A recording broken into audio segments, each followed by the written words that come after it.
하겠습니다. 오늘은 주의 포도원의 비유를 우리가 함께 보겠습니다. 통독 퀴즈는 46주입니다. 해당되는 성경절은 마태복음 21장에 나오는 말씀입니다. 제가 홀수절을 읽고 여러분들은 짝수절 한번 읽어보시기 바랍니다. 있는 곳에서 말씀을 여러분들이 읽으시면 제가 비록 듣지 못하지만은 그렇게 하겠습니다. 제가 홀수절을 읽고 여러분들께서 짝수절을 읽겠습니다. 우리 집사람이 또 여러분과 같이 목소리로 짝수절을 읽겠습니다. 다른 한 비유를 들으라.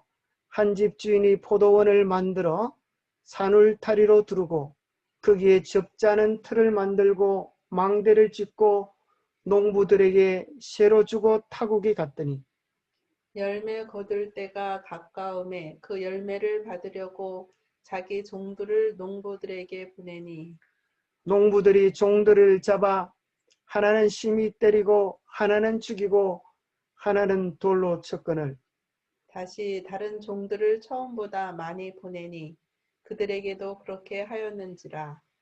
후에 자기 아들을 보내며 이르되 그들이 내 아들은 존대하리라 하였더니 농부들이 그 아들을 보고 서로 말하되 이는 상속자니 자 죽이고 그의 유산을 차지하자 하고 이에 잡아 포도원 밖에 내쫓아 죽였느니라. 그러면 포도원 주인이 올 때에 그 농부들을 어떻게 하겠느냐? 그들이 말하되 그 악한 자들을 진멸하고 포도원은 제때의 열매를 바칠 만한 다른 농부들에게 새로 줄지니이다. 예수께서 이르시되 너희가 성경에 건축자들이 버린 돌이 모퉁이의 머릿돌이 되었나니 이것은 주로 말미암아 된 것이요 우리 눈에 기이하도담을 읽어본 일이 없느냐. 그러므로 내가 너희에게 이르노니 하나님의 나라를 너희는 빼앗기고 그 나라는 열매 맺는 백성이 받으리라. 이 돌 위에 떨어지는 자는 깨지겠고 이 돌이 사람 위에 떨어지면 그를 가루로 만들어 흩으리라 하시니.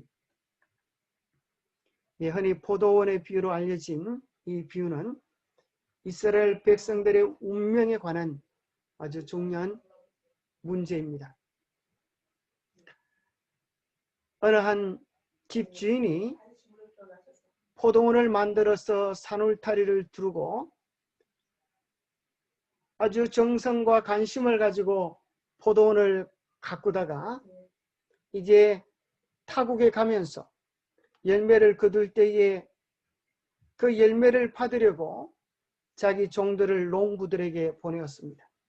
그런데 농부들이 좋은 열매를 주인에게 주기는커녕 종들을 잡아서 심히 때리고 하나는 죽이고 돌로 쳤던 그런 경험이 있습니다. 그래서 이번에는 다른 종들을 처음보다 더 많이 보냈지만은 이 악한 농부들이 다른 종도 그렇게 하였습니다. 주인이 한참을 고민하다가 그렇지 옳지 내 아들을 보내면 내 아들이기 때문에 존귀하게 대하지 않겠는가 하여 아들을 보내었는데 이 악한 농부들이 그 아들을 보고 서로 말하되 이는 상속자니 자 죽이고 이 아들을 죽이면 그 유산을 우리들이 차지할 수 있지 않겠는가 그렇게 하였습니다. 그러면서 이 비유를 통하여서 그곳에 있는 많은 바리새인들에게 지도자들에게 주인이 올 때에 그 농부들을 어떻게 하겠느냐 그렇게 물었어요. 그때에 그들은 은연중에 자기들이 악한 농부의 삶을 살고 있다고 하는 것을 깨닫지 못하고 은연중에 그들의 형편에 대한 선고를 이렇게 이야기합니다. 그 악한 자들을 진멸하고 포도원은 제때에 열매를 바칠 만한 다른 농부들에게 새로 주는 것이 옳지 않겠습니까? 바로 이것이 이스라엘 백성들이 버림을 받게 되어진 이유입니다. 하나님께서 선민으로 특별한 관심을 사랑과 애정을 베푸셨는데 그들이 합당한 열매를 주님께 드리지 못함으로 말미암아 그들이 하나님의 선택된 백성의 특권을 잃어버리게 되었습니다. 그리고 하나님의 선민의 특권을 누가 그 자리를 차지하게 되었습니까? 43절에 보면 우리 주님이 말씀하시기를 내가 너희에게 이르노니 하나님의 나라를 너희는 빼앗기고 그 나라의 열매 맺는 백성이 받으리라 하셨습니다. 그래서 실제적으로 문자적 이스라엘의 운명은 AD 70년 예루살렘이 멸망하면서 선택된 백성의 운명이 끝이 나고 그 복음은 열매 맺는 백성이 차리하게 되는데 그 열매 맺는 백성은 누구를 나타낼까요? 구약시대 12지파로 이어진 하나님의 계보는 신약성경에 12제자를 통하여 대표되어진 끝없는 하나님의 백성들이 마지막 하나님의 참 백성이 되어서 마지막 사건들을 이루어갈 것을 이야기해 주고 계십니다.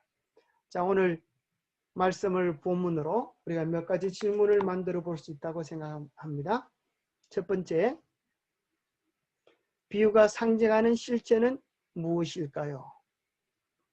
자, 포도원은 무엇을 상징하고 또 주인은 누구를 상징하고 여기 나오는 악한 농부는 누구를 상징할까요? 또 종들은 누구를 상징할까요? 아들은 누구를 상징할까요? 아마 여러분 다 생각나시리라 생각합니다. 포도원은 하나님이 특별히 관심을 가지고 가꾸시는 선택된 하나님의 백성을 뜻합니다. 주인은 하나님을 뜻하고 악한 농부는 누구지요? 예, 이스라엘 백성들을 뜻합니다. 그렇다고 하면 종들은 누구입니까? 예, 바로 구약시대에 하나님께서 당신의 뜻을 전달하라고 보내신 선지자들입니다. 그 가운데 이사야는 톱으로 켬을 당해서 죽었고 예레미야는 구덩이에 빠뜨리고 온갖 곤욕과 모욕을 당하면서 기별을 증거했죠. 그래서 마지막에 누구를 보내시는가 하면 아들을 보내셨습니다. 그 아들은 누구죠? 예수 그리스도입니다. 이스라엘 백성들이 마치 악한 농부들처럼 이 아들을 죽이면 상속자니 우리가 상속을 차지하리라 악한 생각을 가지고 예수 그리스도를 십자가에 못 박는 일에 앞장섰지만 그것이 오히려 그들의 운명을 멸망으로 이끄는 그런 역할을 하게 되었습니다. 두 번째 질문입니다. 주인은 포도원에서 좋은 열매를 거두기를 원했습니다. 주님이 원하시는 참 포도는 무엇일까요? 자, 세 번째는 어떻게 하면 풍성한 열매를 맺을 수 있을까요? 그 하늘나라는 열매 맺는 백성이 차지하리라 그렇게 약속하셨습니다. 풍성한 열매는 무엇을 뜻할까요? 제가 추석 때 고향에서 호두를 가지고 왔는데 호두를 따놓고 깜빡해버렸습니다. 그런데 이번에 우리 집사람이 미국 갔다 돌아오면서 집 정리를 하다 보니까 까만 봉지 안에서 따왔던 호두를 발견했습니다. 깜짝 놀랄 일은 여러분이 밴드에 사진으로 올려져 있는데 그 호두가 어떻게 되었을까요? 놀랍게도 그 단단한 호두를 가르고 싹이 돋아나는 것입니다. 참 신기한 일이죠? 어떻게 망치로 때려야 겨우 열 수 있는 그 호두를 그 연약한 순이 연약한 싹이 어떻게 호두를 깨고 이렇게 나오는지 정말 신기한 일입니다. 그것은 마치 우리에게 이런 교훈을 주는 것 같습니다. 예수 그리스도의 생명이 우리 안에 있으면 우리가 아무리 바쁘고 분주하고 우리를 방해하는 것들이 많다 할지라도 결국은 그 모든 껍질을 깨고 구원받는 자녀로 하나님의 일꾼으로 깨트리고 나오는 생명의 위대함을 얘기해 주는 것 같은 교훈을 얻었습니다. 자, 네 번째, 이스라엘은 왜 버림을 받았을까요? 한번 생각해 보면 좋겠습니다. 다섯 번째, 이스라엘이 잃어버린 그 중대한 사명을 누가 계승하게 되었을까요? 자, 이사야 5장 1절부터 보면 이런 말씀이 있습니다. 나는 내가 사랑하는 자를 위하여 노래하되 내가 사랑하는 자의 포도원을 노래하리라. 그래서 이 이사야 5장에 나오는 이 시의 제목을 포도원의 노래라고 합니다. 하나님께서 특별한 사랑을 가지고 이 포도원을 가꾸시는 것입니다. 내가 사랑하는 자에게 포도원이 있으며 심히 기름진 사내로다. 땅을 파서 돌을 제하고 극상품 포도나무를 심었도다. 그 중에 망대를 씌웠고 또 그 안에 술틀을 팠도다. 좋은 포도 맺기를 바랐더니 들포도를 맺었도다.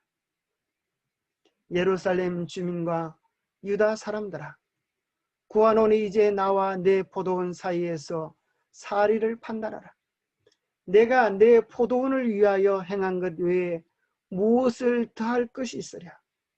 내가 좋은 포도 맺기를 기다렸거늘 들포도를 맺음은 어찌 됨인고. 바로 여기 포도원의 노래는 온 세상 가운데서 하나님께서 특별히 구별한 이스라엘 백성에 대한 하나님의 지극한 사랑을 이야기해 주고 있습니다. 하나님께서 포도원을 울타리로 두르시고 땅을 파서 돌을 제하고 극상품 포도나무를 심었습니다.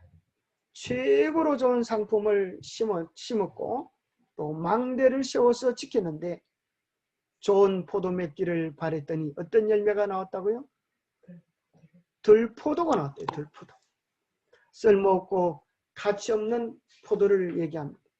마치 배로 이야기한다면 시원한 꿀배 대신에 딱딱하고 먹기 힘든 배를 뭐라 그러죠? 예, 똘배라고 그럽니다.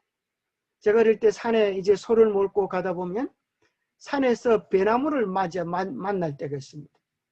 야, 이게 웬 떡이냐? 그래서 달려있는 배를 따서 먹어보면 아주 땡글땡글하게 마치 돌을 씹는 것 같이 얼마나 딱딱한지 이빨조차도 들어가지 않는 그런 똘배를 만나면서 먹으면서 괜히 입만 베렸다고 그렇게 먹었던 것을 토해냈던 그런 때가 기억이 납니다. 하나님께서 시원한 꿀배를 원했는데 그들이 맺었던 열매는 들포도였습니다. 그래서 하나님께서 예루살렘과 유다 사람들에게 내 포도원 사이에서 사리를 판단하라. 4절에 보면 정말 참 귀한 말씀이죠. 내가 내 포도원을 위하여 행한 것 외에 무엇을 더할 것이 있으랴. 이 말씀은 하나님께서 이 포도원을 위하여 당신의 모든 것을 다 쏟아부으셨다고 하는 사실을 이야기합니다. 무엇을 더할 것이 있으랴. 한번 생각해 보십시오. 하나님께서 우리를 위하여 주신 것들이, 우리를 위하여 베푸신 것들이 무엇이 있습니까? 하늘도 땅도 그 가운데 모든 것들이 다 우리 행복을 위한 하나님의 사랑의 선물들입니다. 오늘 비유에 나오는 것처럼 더 나아가서 당신의 아들까지 우리로 주셨는데 이것 외에 무엇을 더할 것이 있겠습니까? 하나님은 우리를 위한 당신의 모든 것을 주셨는데 우리에게 정말 하나님이 기대하시는 열매가 우리에게 있습니다. 자, 1번 한번 같이 읽어보겠습니다. 자, 모세에게 나타내신 하나님의 품성을 그대로 세상에 나타내는 것이 유대 백성들의 특권이었다. 자, 바로 여기 우리가 맺어야 되는 열매가 무엇인지를 얘기해 주는 구절이 나옵니다. 그것이 무엇이죠? 바로 하나님의 품성입니다. 하나님께서 당신의 백성들에게 기대하시는 것은 우리가 이 세상에서 돈을 많이 버는 것, 이 세상에서 잘 먹고 잘 사는 것, 높은 직위에 오르는 것, 그런 것이 아닙니다. 하나님께서 당신의 백성들에게 기대하는 꼭 한 가지를 이야기한다면 바로 그것은 하나님을 닮은 품성입니다. 여러분이 친구 돌잔치에 가서 그 귀한 아기를 보고 여러 가지로 칭찬해 줄 수 있을 것입니다. 이 애가 아빠를 닮았네, 혹은 엄마를 닮았네, 혹은 때로는 아이의 모습 속에서 할아버지, 할머니의 얼굴을 보기도 합니다. 그래서 이 아이가 꼭 할아버지 닮았네 이렇게 하는 것은 괜찮지만은 이 아이가 뒷집 아저씨를 닮았네 그렇게 하면 어떻게 되겠습니까? 큰일 날 노릇이죠. 그래서 하나님의 백성이 마땅히 하나님의 품성을 닮아야 하는데 하나님의 품성을 닮지 못하고 뒷집 아저씨 같은 사단의 품성을 담는다고 하는 것은 깜짝 놀랄 그런 일이었습니다. 자, 여기 이제 나무에 대한 비유에 대한 설명을 이렇게 이야기해 줍니다. 선지자는 말하기를 대저 만군의 여호와의 포도원은 이스라엘 족속이요 그의 기뻐하시는 나무는 유다 사람이라고 하였다. 하나님께서 이 백성에게 큰 특권을 주시고 그들에게 당신의 풍성한 선하심에서 넘치는 축복을 나누어 주셨다. 그분은 그들의 열매를 맺음으로써 당신을 영화롭게 하기를 기대하셨다. 그들은 하나님 나라의 원칙을 드러냈어야 했다. 그들은 타락하고 사악한 이 세상에서 하나님의 성품을 나타냈어야 했다. 자, 하나님께서 심으신 포도나무는 유다 사람이라 그랬어요. 그죠? 그의 기뻐하시는 나무는 유다 사람이라. 마치 농부가 포도나무를 가꾸고 돌보는 것처럼 하나님이 유다 사람들을 특별히 사랑하시고 돌보셨던 것을 보게 됩니다. 그러면서 포도나무에 마땅히 풍성한 포도를 기대하시는 것처럼 우리 하나님께서 그들에게 풍성한 열매를 기대하셨는데 그것이 무엇이라고요? 네, 하나님의 성품입니다. 그러면 우리가 맺어야 되는 하나님의 성품은 어떤 것들이 있을까요? 갈라디아 5장 22절에서 말하는 성령의 열매들이죠. 또 여기 보면 하나님의 선하신 품성이죠. 자, 이것이 곧 하나님께서 당신의 백성에게 요구하시는 열매였다. 그들은 순결한 품성과 저희의 거룩한 생애와 자비롭고 사랑스럽고 친절한 동정으로서 하나님의 율법은 완전하여 영혼을 소성케 한다는 사실을 나타냈어야 했다. 하나님께서는 유대의 백성을 통하여 만 백성에게 당신의 풍성한 축복을 나누어 주시는 것이 그분의 목적이었다. 자, 참 감사하죠? 하나님의 목적은 하나님의 풍성한 축복을 나누어 주기를 원하십니다. 하나님은 하늘과 땅에 있는 가득 찬 축복을 우리에게 주기를 원하십니다. 그러면 그 축복을 받기 위하여 우리가 가져야 될 딱 한 가지가 있는데 그것이 무엇이에요? 하나님을 닮은 품성입니다.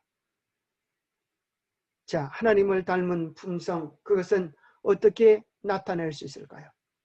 자, 우리를 보고 우리가 예수님 닮기 원합니다. 하나님 닮기 원합니다. 그렇게 우리가 얘기하는데 우리가 닮아야 될 하나님의 품성, 예수님의 품성은 무엇이 있을까요? 각자 마음속에 한번 생각해 보시면 좋겠습니다. 자, 김원재 자매님, 하나님의 품성, 예수님의 품성, 닮고 싶은 품성을 몇 가지 한번 소개해 보세요. 온유와 겸손. 예, 온유와 겸손. 또 여기 보면은 거룩이라고 했어요. 거룩, 또 자비, 사랑, 친절, 동정, 또 성실, 정직, 그죠? 이 모든 것들이 예수 그리스도의 아름다운 성품 속에 나타나 있습니다. 예, 감사기는 이제 우리 민재 씨가 다음 주 화요일 날에 우리 360품에 면접을 보러 간다 그럽니다. 여러분 많이 기도해 주시면 좋겠습니다. 그래서 새로운 직장에 잘 취업이 되어서 또 하나님을 위하여 또 이웃을 위하여 가정을 위하여 그렇게 성실하게 성공적으로 잘 봉사하게 되도록 여러분이 기도를 많이 해주면 좋겠습니다. 사람이 어디 가서 성공하는 것 혹은 실패하는 것, 그 모든 것에 중요한 기준은, 비결은 그게 무엇입니까? 바로 성품입니다. 우리가 얼굴이 잘생겼다고 해서, 키가 크다고 해서, 몸무게가 많이 나간다고 해서 성공하는 것이 아닙니다. 그의 성품의 어떠함이 결국은 모든 일을 어떻게 처리하고 주변 사람들과 어떤 관계를 유지하고 하는 인생의 성패를 좌우하는 가장 중요한 것이 됩니다. 그래서 인생에는 두 가지 사람이 있죠. 흔히 처음에는 마음을 끄는 사람들이 있어요. 외모가 출중한 사람들이 있죠. 우선은 사람을 기쁘게 하지만 가면 갈수록 실망시키는 사람도 있고, 우선은 보기에 뭐 그렇게 대단한 매력이 없고 평범해 보이지만은 사귀면 사귈수록, 만나면 만날수록 더 큰 매력으로 정말 저 사람은 진흙 속에 감추어진 진주 같은 사람이다, 정말 멋진 사람이다, 그렇게 생각되어지는 사람이 있습니다. 한 사람은 가면 갈수록 실망시키는 사람이고, 한 사람은 사귀면 사귈수록 더 믿음직스러운 사람입니다. 그 차이는 무엇일까요? 우리의 성품입니다. 그래서 우리는 매일 말씀을 통하여 하나님의 아름다운 성품, 예수님의 성품을 담기 위하여 우리의 마음을 드리고, 또 주님의 말씀을, 주님의 성품을, 주의 약속들을 우리의 마음속에 품을 필요가 있습니다. 마치 심어진 싹이 돋아나는 것처럼 우리의 품성 속에 간직한 원칙은 우리의 삶을 변화시키고 품성을 바꾸어 주게 될 것입니다. 때로는 그 가정에서 가훈이라는 게 있죠. 우리의 가정은 어떤 것을 가치관으로 최고의 우선순위에 두고 살아가야 하는가 하는 것들을 가족들끼리 서로 의논하여서 정하고, 그것을 보면서 우리의 가정은 이러한 가족이 되자, 그렇게 할 수 있죠.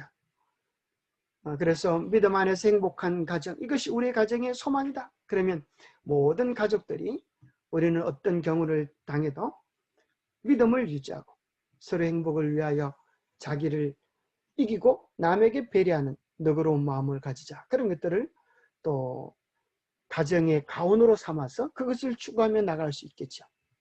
그래서 그러한 것들을 통하여서 어떤 가문의 영향력, 그런 것들도 미칠 수 있다고 생각합니다.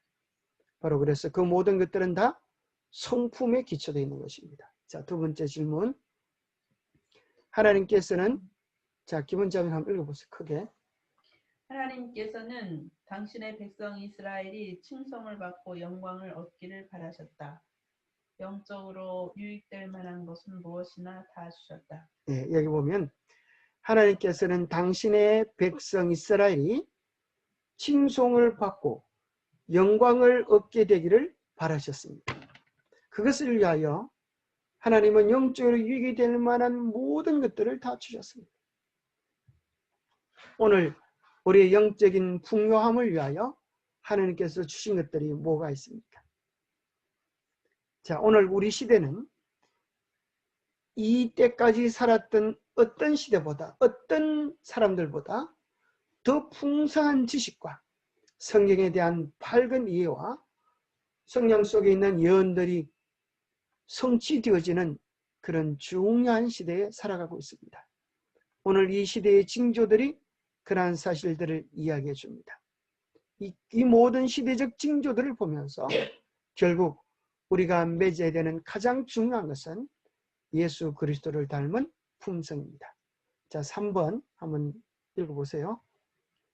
마치 이 땅이 하나님이 정하신 자연의 법칙을 따를 때 귀중한 곡식을 산출할 수 있는 것처럼 사람의 마음도 하나님의 도덕적 율법을 순종함으로써 사람들의 마음이 하나님의 품성의 특성을 반사하도록 되어 있었다. 예, 여기 이제 세 번째는 우리의 품성이 어떻게 하나님을 닮은 품성으로 바뀌어질 수 있는가에 대한 비결을 소개해 주고 있습니다. 땅이 어떻게 하면 열매를 낼 수 있죠? 자, 이 땅에서 그죠? 이 냄새나는 개똥이 있습니다. 여러분, 개똥을 어떻게 향기나는 꽃으로 바꿀 수 있을까요? 그것은 거기다가 예쁜 꽃씨를 심으면 개똥이 향기로운 꽃으로 바뀔 수 있죠. 그 꽃은 꽃씨앗이 어떻게 하면 자라서 아름다운 향기와 열매를 맺을 수 있을까요? 자연의 법칙을 따를 때 가능합니다. 그래서 식물이 자라서 열매 맺도록 하기 위하여 필요한 것이 무엇이죠? 햇빛과 그죠? 바람과 또 물, 그죠? 수분, 이런 것들이 필요한 것처럼 우리의 마음도 하나님의 품성을 닮아가기 위해서 영적인 법칙을 따라갈 때 우리의 마음도 그분의 품성을 닮을 수 있다 그랬어요. 그러면 우리가 어디에 어떤 영적인 법칙을 따라갈 때 우리의 품성이 그분의 특성을 반사할 수 있을까요? 여기 이야기하기를 하나님의 도덕적 율법을 순종함으로써 그랬어요. 하나님의 도덕적 율법이 무엇입니까? 십계명. 예, 십계명을 우리가 순종함으로써 우리의 마음이 하나님의 품성을 닮아갈 수 있습니다. 자, 십계명 가운데 십계명 둘로 나눠져 있죠. 하나님에 대한 계명과 사람에 대한 계명. 자, 사람에 대한 계명은 내 부모를 공경하라라고 하는 5번째 계명부터 10번째까지 계명인데 대부분 5번째 계명 외에는 이게 이제 하지 말라라고 하는 부정적인 내용으로 되어 있어요. 그래서 이것을 긍정적인 내용으로 바꾼다면 어떻게 될까요? 김원장은 할 수 있겠어요? 한번 해보세요. 내 부모를 공경하라. 예, 그것은 내 부모를 공경하라고 하는 것은 자체적으로 긍정적인 것이기 때문에 긍정적으로 바꿀 필요가 없죠. 그 다음 뭐죠? 살인하지 말라. 네, 살인하지 말라. 그걸 어떻게 바꿀 수 있겠어요? 이웃을 사랑하라. 그렇죠. 이웃을 내 몸과 같이 사랑하라라고 하는 사랑의 명령으로 바꿀 수 있죠. 또 뭐가 있죠? 간음하지 말라. 그걸 어떻게 바꿀 수 있을까요?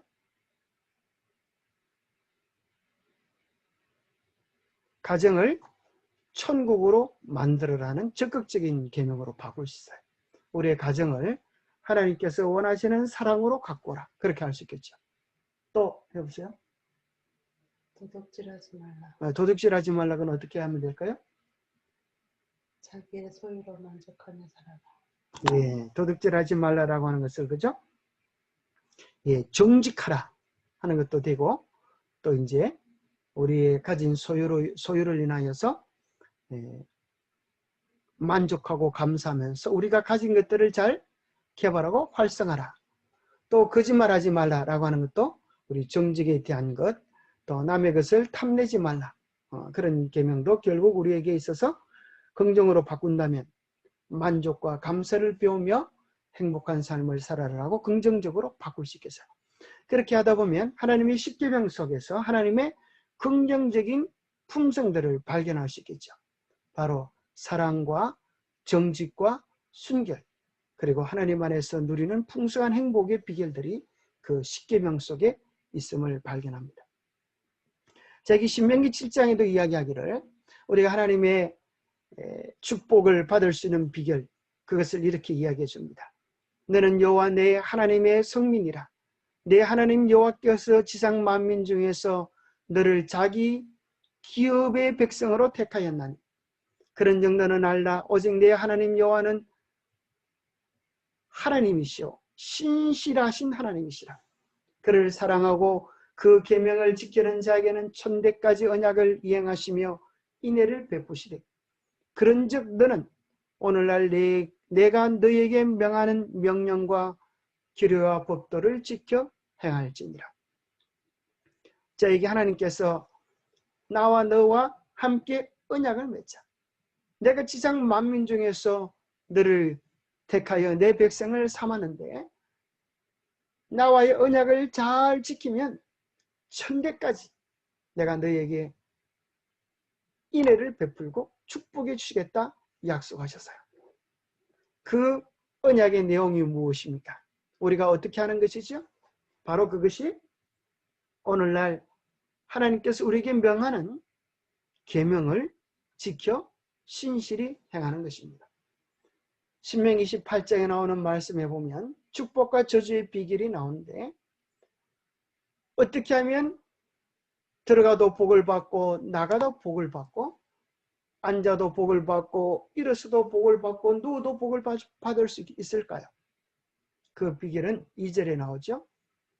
내 하나님 여호와의 말씀을 청종하면 이 모든 복이 내게 임하여 내게 이르리니 그래서요.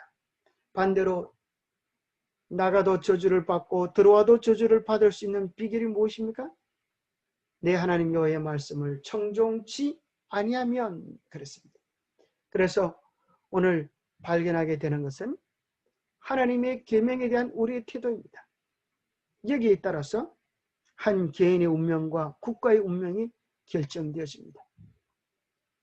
결국 연쇄의 핵심도 하나님의 계명을 불순종할 때 오는 저주들을 기록해주고 있고 역사서들도 하나님의 계명에 순종할 때 오는 복과 저주를 불순종할 때 오는 저주를 기록해주고 있습니다. 우리가 어떻게 열매를 풍성히 맺을 수 있을까요?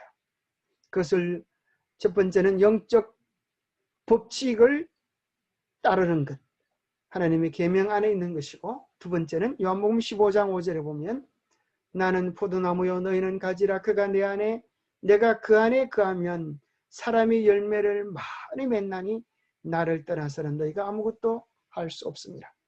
이 안에 어떤 비결이 있습니까? 그것은 주님을 떠나지 않는 것입니다. 가지가 포도나무를 떠나지 않는 것처럼 주님과의 살아있는 관계를 매일매일 유지할 때 우리도 모르는 사이에 우리는 예수 그리스도의 품성을 맺게 될 것입니다. 예수 그리스도와 살아있는 관계를 맺고 산다는 것은 곧 매일 아침마다 말씀과 기도의 생활을 하는 것이고 우리의 삶의 선택의 기로 때마다 내 욕심이나 내 생각을 따르는 것이 아니라 주님이 기뻐하실 것을 생각하며 그것을 선택하는 것입니다. 한국 교회의 사회적 신뢰도 여론조사에 보니까 기독교인의 한국 교회의 신뢰도를 보니까 가면 갈수록 한국 기독교의 신뢰도가 지금 떨어지고 있는 상황 속에 있습니다. 그래서 이 신뢰도 회복을 위하여 최우선적으로 해야 할 일이 무엇인가 하는 그 내용을 보니까 여기 이렇게 되어 있습니다. 무엇을 최우선적으로 해야 하는가? 교회 안에서 먼저 윤리와 도덕, 실천 운동이 필요하다. 무너진 도덕을 회복하는 것이 필요하다. 이것이 첫 번째였습니다. 교회 지도자들부터 이런 일이 일어나야 될 것입니다. 매스컴 속에 얼마나 많은 교회 지도자들이 부도덕하고 또 오히려 믿지 않는 사람보다 윤리적으로 못한 이런 것들이 뉴스에 자주 언급되어지지 않습니까? 두 번째는 이 세상이 교회에게 원하는 것은 봉사와 구제 활동을 통하여서 감화력을 미치는 것을 이야기하고 있습니다. 우리가 주님의 사랑 안에 있으면 그 사랑은 우리 속에만 감추어져 있지 아니하고 이웃을 향하여 봉사와 섬김으로 나타나게 될 것입니다. 그래서 우리가 예수 그리스도의 품성, 하나님의 품성을 가지면 아브라함을 선택하여 모든 민족이 복받도록 했던 것처럼 하나님은 우리를 통하여 축복의 기관으로 삼으실 것입니다. 자, 특별히 누가 더 잘해야 하는가 하면 자, 4번 한번 읽어보세요. 이스라엘 백성의 지도자들의 죄는 보통 죄인의 죄와 같지 않았다. 이 사람들은 하나님께 대한 매우 엄숙한 책임이 있었다.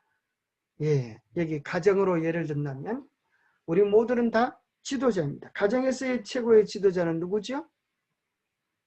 아버지. 예, 아버지, 어머니죠.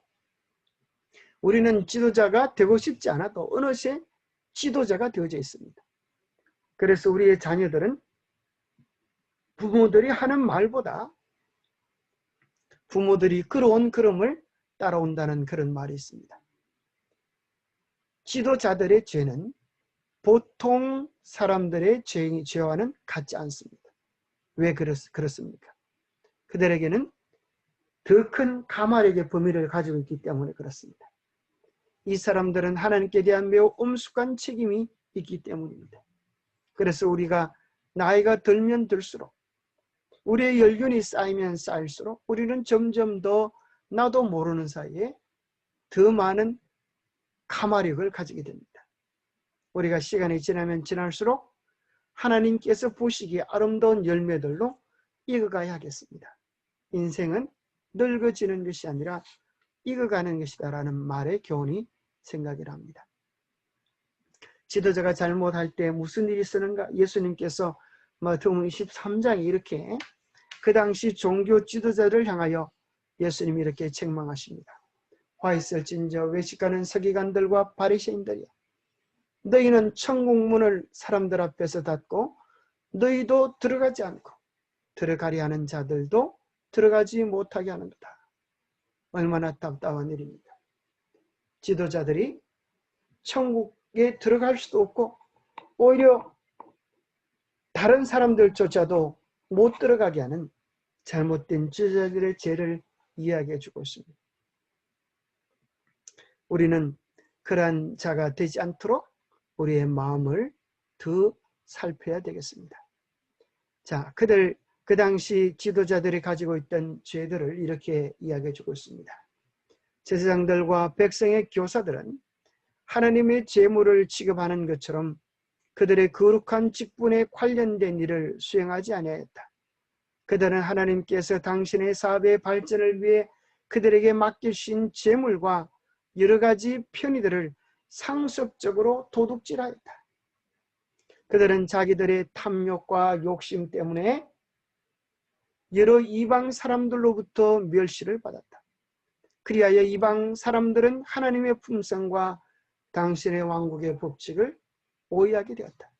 마치 오늘날 한국 기독교회가 많은 사람들에게 손가락질을 받는 것과 같은 그런 처지와 같지요. 무엇이 이러한 것을 결과를 가져왔습니까?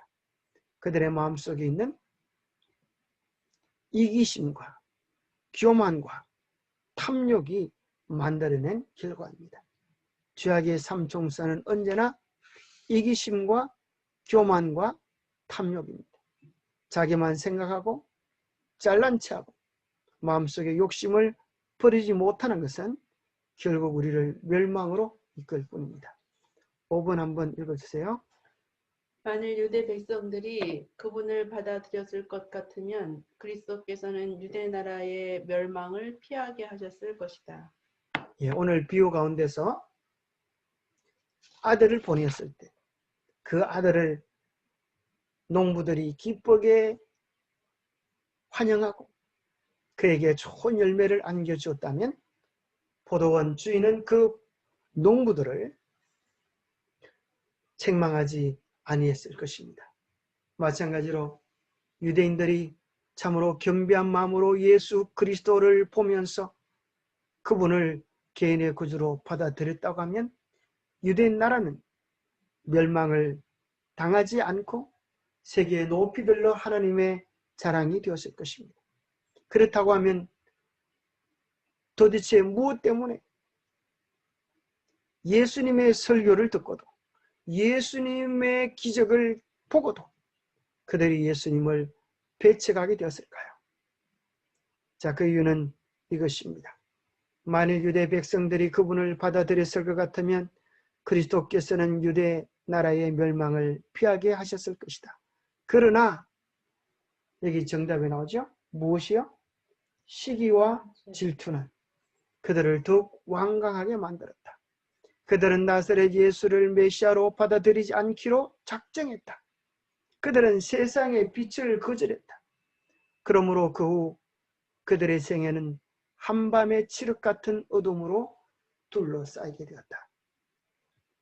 자, 오늘 기억하십시다.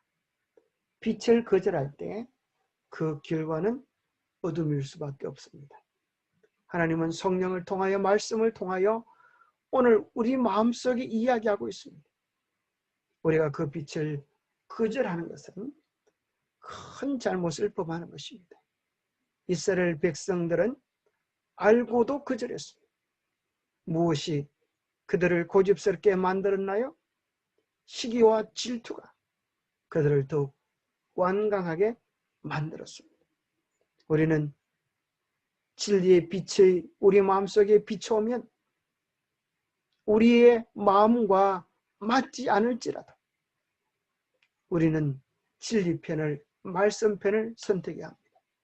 사실은 오늘날 많은 사람들이 하나님을 믿는다라고 이야기하지만 그 기별 가운데 하나님께서 주시는 빛 가운데 자기 마음에 드는 것은 받아들이고 자기 마음에 들지 않는 것은 거부하는 경향이 있습니다. 자기 마음에 드는 것만 받아들이고 자기 마음에 들지 않은 것을 거부한다면 결국은 자신을 섬기는 것입니까? 하나님을 섬기는 것입니까?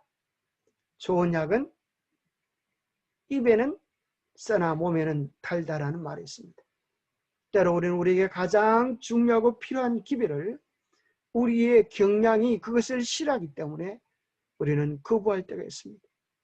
만약 이스라엘 백성들이 겸손하게 예수 그리스도로부터 오는 그 빛을 받아들였다고 하면 그들은 그렇게 멸망을 당할 필요가 없었습니다.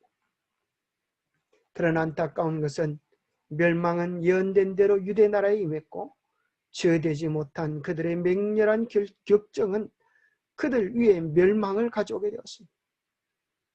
그들은 이유 없이 화를 내며 서로를 죽였습니다. 저의 반역적이고 완고한 교만은 로마의 분노를 사게 했습니다. 예루살렘은 멸망되었고 성전은 황폐되었고 그 터전은 밭처럼 갈리게 되었습니다. 유대 백성들은 가장 무서운 살해 방법에 의하여 멸망되었고 수백만 명이 이방 나라의 노예로 팔려가게 되었습니다. 누구 때문에, 무엇 때문에 멸망되었습니까? 언제나 모든 멸망의 원인은 버리지 않은 그들 속에 있는 죄였습니다. 우리 속에 있는 죄들을 버리지 않으면 그 죄들은 결국 우리의 생명을 파괴할 것입니다. 국가적으로 볼 때 유대인들은 하나님의 목적을 성취하는 데 실패했고 포도원은 빼앗기게 되었다. 저희가 악용한 특권과 등한히한 사업은 다른 사람에게로 넘어가게 되었다. 누가 그 다음 대권을 차지하게 되었습니까? 자, 이 땅에서 곧 하나님의 아들의 눈물과 피에 젖은 이 땅에서 귀한 낙원의 열매가 맺히게 된다. 하나님의 백성들의 생활 속에서 당신의 말씀의 진리가 그 영광과 탁월함을 드러내게 되어야 한다. 그리스도께서는 당신의 백성을 통하여 당신의 품성과 당신의 나라의 원칙을 드러내시고자 하신다. 오늘 우리의 품성은 어떻게 드러날까요? 우리의 말과 행실을 통하여 사람을 대하고 일을 대하는 우리의 태도를 통하여 드러납니다. 우리의 모든 만남과 생활 속에서 그리스도의 원칙을 드러내므로 우리 하나님께 영광되는 생애를 살면 좋겠습니다. 자, 6번 한번 읽어보세요. 모두가 다 세상을 위하여 어떤 일을 할 수 있는지를 보여주는 표상이 되어야 한다. 모두가 복음의 진리를 통한 구원의 능력의 표상이 되어야 한다. 표상을 다른 말로 하면 모델이라고도 말할 수 있겠어요. 우리 모두는 다 세상을 위하여 어떤 일을 할 수 있는지를 보여주는 모델이 될 수 있습니다. 여러분들이 요즘 패션 모델 기억납니까? 옷이 얼마나 예쁜지를 선전하기 위하여서 뾰족뾰족 그렇게 폼을 재면서 걸어가는 모델이 기억나지 않습니다.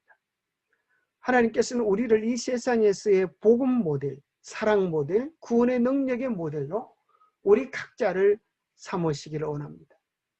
여러분이 어떤 직장에 나가신다면 그 직장에서 그리스도인들은 마땅히 어떻게 살아가는지를 보여주시면 좋겠습니다. 우리의 가정에서, 우리가 하는 일들을 통해서 우리는 그리스도인의 아름다운 가마의 향기를 미칠 수 있습니다. 그것은 다른 어느 누구도 대신할 수 없는, 여러분만이 할 수 있는 소중한 일들입니다. 여러분의 가정에서, 여러분의 직장에서, 여러분의 삶의 현장에서 여러분은 세상의 빛이 되십시오. 어둠을 탓하지 말고 자신을 희생함으로 빛을 내는 등불이 되십시오. 사람이 등불을 켜서 말 아래 두지 아니하고 등경 위에 두나니 이러므로 집안 모든 사람에게 빛이 나리라. 이같이 너희 빛이 사람 앞에 비치게 하여 그들로 너희 착한 행실을 보고 하늘에 계신 너희 아버지께 영광을 돌리게 하라. 오늘날 이 시대는 이기적으로 사는 시대입니다. 자기 욕망을 위하여 사는 시대입니다. 이러한 때에 자아희생적인 그리스도인의 삶은 오히려 더 빛을 비추기에 좋은 때입니다. 마치 어두워질수록 별이 더욱 찬란한 빛을 내는 것처럼 이 세상이 더 이기적이고 자기 주도적인 삶으로 바뀌어져 갈 때, 욕망적으로 바뀌어져 갈 때 우리는 거룩한 행실로 섬김과 봉사로 오히려 더 아름다운 그리스도인의 향기를 나타낼 수 있겠습니다. 어떤 곳에 사는 신자들의 집단은 그 지방에서 가장 가난할 수도 있다. 그들은 외적으로 아무런 주목을 끌지 못할지도 모른다. 그러나 그 교회의 교인들이 그리스도의 품성의 원칙을 소유하고 있을 것 같으면 저들의 마음속에 그리스도의 기쁨을 가지게 될 것이며 천사들이 그들의 예배에 연합하게 될 것이다. 감사하는 마음에서 우러나는 찬송과 감사의 향기가 하나님께 올라가게 될 것이다. 이 세상의 어떤 부귀 영화보다 소중한 것은 그리스도를 닮은 품성입니다. 우리가 세상에서 최고의 부자는 아닐지라도 품성의 부자가 될 수 있음을 인하여 감사하십시다. 우리의 마음속에서 예수님의 향기를 우리의 크고 작은 일들 속에서 나타낼 수 있습니다. 조금 더 기다려주는 것, 한 걸음 더 양보해 주는 것, 먼저 다가가서 미소를 짓고 인사 지어주는 것, 별거 아닌 것 같지만 이것이 세상을 만나게 하는 그리스도인들의 소금과 같은 것입니다. 그분은 우리가 매일매일 기쁨에 넘친 새로운 생애로 당신을 섬기기를 원하신다. 예, 주님께서 원하시는 것이 있는데 그것은 매일매일 우리 속에서 넘쳐나는 기쁨을 원하십니다. 오늘날도 그래야 한다. 이 세상 사람들은 거짓신을 숭배하고 있다.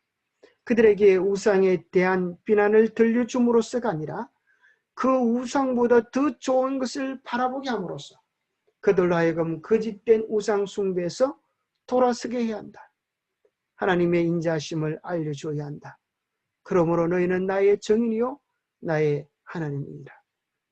어떤 교인이 절에 가서 불상을 우상이라고 두드려 깼다는 그런 뉴스 기사를 들었죠. 그것을 통하여서 그리스도인의 좋은 가마를 미칠 수가 있을까요? 진정한 우상을 두드려 깨는 방법은 남의 종교를 비난하고 욕하고 평가하는 것이 아니라 더 좋은 것, 예수님 믿는 사람들의 더 아름다운 품성을 통하여 섬김과 봉사를 통하여 우리는 세상에서 그리스도의 아름다운 복음을 나타내 줄 수 있습니다. 주께서는 우리가 구원의 큰 경륜의 가치를 인식하고 하나님의 자녀로서의 우리의 고상한 특권을 깨닫고 감사하는 마음으로 그분을 순종하는 생애를 살게 되기를 바라십니다. 그분은 우리가 매일매일 기쁨이 넘친 새로운 생애로 당신을 섬기기를 원하십니다. 그분은 우리의 이름이 어린 양의 생명책에 기록되고 우리를 돌보시는 그분에게 우리의 모든 염려를 맡겼기 때문에 우리의 마음속에 북받쳐 오르는 감사의 표정을 보고 싶어 하십니다. 하나님께서 우리에게 보고 싶어 하는 것이 무엇이라고요? 우리의 감사의 표정, 또 기쁨에 넘치는 우리의 모습들. 이것이 그리스도인 감사하는 마음들, 그죠? 이런 것들이 그리스도인의 아름다운 향기가 될 것입니다. 그분은 우리가 그분의 주님의 유업이 되고 그리스도의 의가 성도들의 흰 두루마기가 되기 때문에 기뻐할 뿐만 아니라 우리의 주님께서 속히 오신다는 소망을 가졌기 때문에 기뻐하라고 명하신다. 진정한 마음으로 하나님을 찬양하는 일은 기도 못지않게 우리가 해야 할 의무 중에 하나이다. 여러분, 이 세상이 어렵고 삶이 어려워서 기뻐하지 못할 수도 있습니다. 그러나 우리가 더 분명히 기뻐할 수 있는 까닭은 머지않아 우리의 고난과 염려는 끝나고 영원한 기쁨을 주시려고 소망의 주님이 다시 오신다는 사실입니다. 이 사실로 인하여 우리가 더욱 기뻐할 수 있게 되기를 바랍니다. 이 한 선물, 독생자를 통해서 그 밖에 다른 모든 선물이 인류에게 주어진다. 온 세상은 날마다 하나님의 축복을 받는다. 예. 자, 이 땅에 주어지는 다른 모든 선물이 무엇을 통하여 주어진다고요? 예, 독생자 예수 그리스도 안에서 발견될 수 있다는 것입니다.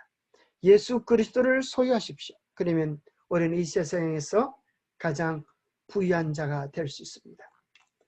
이렇게 풍성히 주시는 분에게 우리는 무엇으로 보답하고 있는가? 사람들은 하나님의 요구를 어떻게 취급하고 있는가? 인류의 대다수는 누구에게 그들의 생애의 봉사를 바치고 있는가? 오늘날 많은 사람들은 재물을 신으로 섬기고 있습니다. 재산과 지위와 세상의 오락이 그들의 삶의 목표가 되어져 있습니다. 그들은 사람의 재물뿐 아니라 하나님의 재물까지 도둑질해서 치부하고 있습니다. 사람들은 하나님으로부터 받은 선물을 그들의 이기적 욕망을 만족시키기 위하여 사용합니다. 저희가 얻을 수 있는 모든 것을 저희의 탐욕과 이기적 쾌락을 만족시키기 위하여 사용합니다. 오늘날 세상에 만연하고 있는 죄는 이스라엘 백성에게 멸망을 가져온 바로 그것입니다. 즉 하나님께 감사치 아니하고 기회와 축복을 등한히하고 하나님의 선물을 이기적으로 사용하는 죄로서 이 모든 것이 이스라엘 백성에게 하나님의 진노를 내리게 한 죄입니다. 오늘날에도 이러한 죄가 이 세상에 가득 차 있습니다. 오늘날이라고 하신 때는 거의 마치려 하고 있다. 은혜와 특권의 기간은 거의 다 끝나려고 하고 있으며 하나님의 진노의 구름이 모여들고 있다. 또 많은 사람의 이름이 하늘책의 생산자가 아니라 소비자라고 기록될 것이다. 그리스도를 믿는다고 하는 많은 사람들 때문에 하나님의 영광이 흐려지고 그분의 아름다움이 가려지며 그분의 명예가 손상을 입고 있다. 예, 마지막으로요. 사람들은 하나님의 율법을 폐할 때에 그들이 무슨 일을 저지르고 있는지를 알지 못한다. 하나님의 율법은 하나님의 품성의 사본이다. 예, 모든 축복은 예수 그리스도 안에 있습니다. 하나님께서는 열매 맺는 백성을 찾고 부르고 계십니다. 그것은 예수 그리스도와 연결되어 있으면, 그분의 사랑을 누리고 있으면 우리의 삶에 나도 모르게 그분 닮은 열매가 나타나게 될 것입니다. 그래서 우리 주님 오실 때에 참으로 예수님을 닮은 이타적인 성품의 열매가 우리 속에 가득하여서 하나님께 크게 칭찬받는 우리 모두가 되시기를 간절히 바랍니다. 잠깐 기도하겠습니다. 하나님 아버지, 농부들에게 포도원을 주셨던 것처럼 하나님께서 우리에게 필요되는 것들을 때마다 공급하고 계심을 인하여 감사합니다. 우리가 맺어야 될 아름다운 열매, 성품의 열매, 하나님의 품성 열매, 사랑과 온유와 절제와 긍휼과 자비의 열매들을 우리도 맺게 도와주셔서 주님께서 보실 때에 이는 내 사랑하는 자녀라고 말할 수 있는, 자랑스러운 자녀라고 말할 수 있는 주님의 온전한 자랑거리들이 되게 하여 주시옵소서. 때로 우리의 이기심과 우리의 탐욕이 하늘 빛을 가리려고 할 때에 다시 한번 자아를 주님의 말씀에 굴복시키게 도와주셔서 우리의 삶에 주님의 사랑과 자비와 긍휼이 강물처럼 흘러갈 수 있도록 도와주시옵소서. 먼 데서가 아니라 나 있는 곳에서, 큰 일이 아니라 작은 일에서부터 우리 주님을 닮은 아름다운 가마를 미쳐갈 수 있도록 우리 모두를 축복하여 주시옵소서. 하나님의 특별한 사랑으로 우리를 때마다 지키시고 성령으로 우리를 붙잡아 주셔서 온전히 주님의 참 백성 삼아 주시옵기를 우리 주 예수 그리스도 이름 머지하여 간절히 간구하옵나이다. 아멘. 예, 감사합니다. 묵상 기도로 예배 마치겠습니다.